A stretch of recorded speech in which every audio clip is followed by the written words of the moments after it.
My name is Trevor Croley with Croley Insurance and Financial. I also have with me today Cain. Greg's with Principal. And today we're going to talk about non-medical employee benefits. With a lot of our smaller employers to medium-sized employers, these non-medical benefits are in some cases the only benefits that they provide.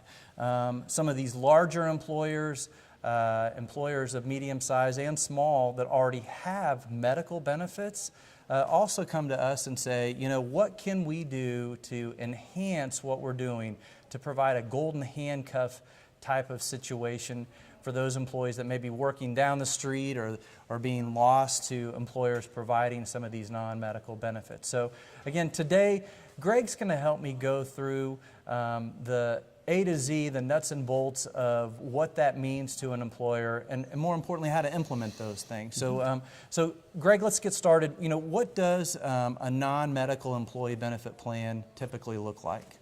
Yeah, I think there's two kind of categories of product driven by who pays for it. The first would be voluntary benefits, where the employee is paying the full portion of the premium, versus contributory, where the employer will pay some or all of that premium for the benefit. The core non-medical employee benefits would include dental, life, long and short-term disability, vision insurance, and accident and critical illness. Greg, you know, we've got a lot of employers that ask us questions. So what's the difference between providing some of these non-medical employee benefits as opposed to us just giving employees money to go out and buy their own? So, I mean, what are some of the things that you might take away with this? Yeah, there's several advantages. I think the first and foremost, it's probably, you know, buying in bulk. That non-employee benefit group product is going to be priced at a more competitive rate versus the individual market. You're also going to get some key, I think, plan design advantages. You know, life insurance, disability insurance is going to be guarantee issued versus the individual market. There's going to be medical underwriting involved. Dental insurance and vision, you're going to get access to full coverage day one versus a lot of times there'll be layered waiting periods in there. Yeah. And I think the last thing is just that ease of payment, you know, through payroll deduction and savings potentially through that Section 125, you know, tax plan. For both the employer and the employee, correct? Yeah, exactly, yeah. All right, Greg, so once an employer has made the determination that, hey, we're looking at some of these non-medical employee benefit programs, okay? And this could be an employer who has never done this before. It's a brand new, fresh start. They're implementing it from the get-go. Or it could also be situations where maybe an employer has some of these benefits, but they're really wanting Principal to come in and help implement these things for them, with them. You know, traditionally, it's sometimes these can be tricky, technical. Employees don't always understand sometimes what they need, how they need to do that. So, you know, you guys have done some different things in the marketplace. So maybe explain a little bit, you know, how you take a look at these types of scenarios. Yeah, and I think you know, we've created a fresh, innovative, new way to engage employees by personalizing their enrollment experience by using the principles of financial psychology and behavioral economics. We know that people process financial decisions differently. And so our benefit enrollment experience encourages productive decision making. It's easier, more effective, more intuitive, unique to each individual, personalized to align with the employee's preferences.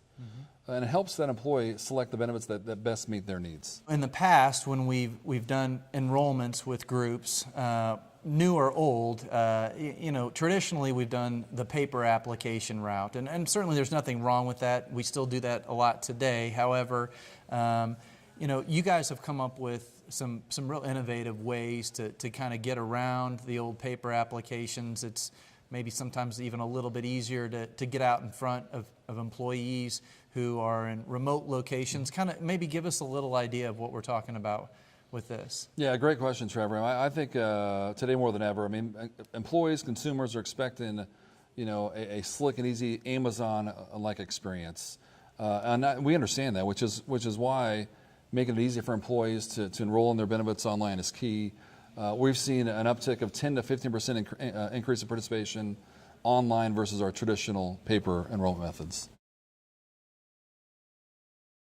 In terms of that online enrollment process, Greg, are there any certain size employers that this is really meant for? I mean, because in the past, when we've dealt with an online enrollment site or portal, generally speaking, those are for large employers. So, how does Principal handle that with enrollment? Yeah, great question. And this is an experience that really delivers value for employers of all sizes, from small to large and in between.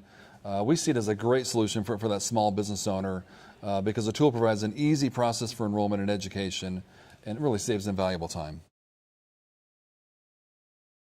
So, Greg, an employer's gone through this process from start to finish with Principal, and they've used that online process. Is there any fees involved with an employer using that online process and going through the enrollment in that fashion? There's no additional cost to use the online enrollment experience. It's just simply part of our standard, package to offer to implementation, enrollment, education for that employee benefit purchase. And that's good. Certainly, the other thing that we always get into is, as far as timing goes, kind of concluding with what we're talking about in terms of the process. How much advance notice should an employer expect to have in order to implement this program from kind of the start to finish that we've gone through? Yeah, well, we always recommend to have that enrollment experience open and then closed at least 3 to 4 weeks in advance of that effective date for coverage. Thank you, Greg, for taking the time to visit with us today regarding the non-medical employee benefit program. Certainly, as the open enrollment process heats up, the end of the year, employers and employees will be looking at these types of things, and certainly we're here to answer any questions or concerns to help you in any way possible. In fact, we'll get Greg involved and bring him down, and we can answer those questions as well. So thank you for your time.